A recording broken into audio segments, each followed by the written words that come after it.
देखो बैंक को आप समझ लो अकबर हो गया, और जो उसको सहायता करता है, उसको ये बताता है क्या सही है और क्या गलत है, कौन सा इंसान सही है, कौन सा इंसान गलत है, वो हो गया उसका बीरबल, जो उसको हर वक्त साथ निभाता है। लेकिन आप ऐसा सोच सकते हैं अकबर और बीरबल के बीच में ना थोड़ी सी दूरी है, तो अकबर जब उससे पूछता है तो इसमें दिन लग जाते हैं पूछने में कि भाई ये इंसान वाकई में सच्चा है या नहीं, और बीरबल जब तक उसका रिप्लाई करता है तब तक वो इंसान की सिचुएशन ही बदल जाती है, उसको शायद जरूरत ही ना हो। ठीक है, इसको ऐसे समझ सका। तो बैंक से जब आप लोन लेते हैं तो बैंक आपको कौन से टाइप का लोन दे रहा है, पहली बात ये, कितने दरों पे दे रहा है, दूसरी बात ये, और साथ के साथ ही कब तक आप उसका रिपेमेंट करोगे, ये सारी की सारी जानकारी आप ही की नहीं बल्कि सारे कस्टमर्स की महीने की आखिरी तारीख को ये बीरबल यानी सीआईसीज को देता है। अब ये सीआईसीज क्या होती है? सीआईसीज होती है क्रेडिट इन्फॉर्मेशन कंपनी, जैसे इक्विफैक्स हो गया, सिविल हो गया, एक्सपीरियन हो गया। ये बेसिकली आपको आपकी आइडेंटिटी देती है कि आप कितने क्रेडिट वर्दिनेस हो, आपकी भी क्षमता है जो आप लोन ले रहे हो उसे लौटाने की या नहीं है। इस बेसिस पे बैंक फिर अगली बार से ये डिसाइड करता है कि अगली बार से आपको लोन मिलेगा या नहीं। पहली बात ये, दूसरी बात ये कि कितने दरों पे मिलेगा। अब क्योंकि अकबर और बीरबल के बीच में दूरी ज्यादा है, इसी वजह से ये जो मैसेज ट्रांसफर का काम है ना, ये थोड़ा स्लो हो जाता है। साथ के साथ ही बहुत सारे लोग आ जाते हैं लोन मांगने अकबर से यानी बैंक से।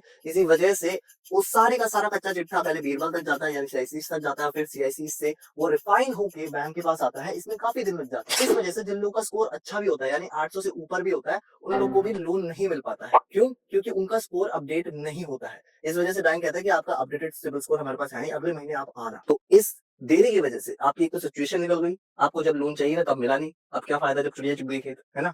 तो सीधी सी बात यहाँ पर ये कह रहे हैं चिदम्बरम जी कि ऐसी टेक्नोलॉजी हमारे पास होनी चाहिए जो जल्द से जल्द हमें सिविल स्कोर अपडेट करके दे। अब आरबीआई ने इसका भी तोड़ निकाला है। आने वाली जनवरी 2025 से बैंक्स को बोला गया है, सीआईसीज को बोला गया है, एनबीएफसीज को ये बोला गया है कि भाई आप जल्द से जल्द ही टाइम ड्यूरेशन जितना हो सके उसे कम किया जाए, और बैंक्स को ये बोला गया है कि आपको अब जो डाटा आप 1 महीने में एक बार भेजते हो ना बड़े मजे से राजा साहब की तरह, उसे आप 2 बार आपको भेजना पड़ेगा सीआईसीज को। लेकिन यहाँ पर एक और प्रॉब्लम ये आती है कि भाई एक बंदा है जिसका सिविल स्कोर अच्छा खासा है, उस बेचारे ने अभी एक पेमेंट मिस कर दी, उससे गलती से हो गई, तो उसका अपडेटेड सिविल स्कोर एकदम से डाउन हो जाएगा, और उसको अगर एकदम से जरूरत पड़ गई किसी और लोन की तो एकदम से उसे हाई इंटरेस्ट पे लोन मिलेगा। ये भी इसका एक डाउन साइड है।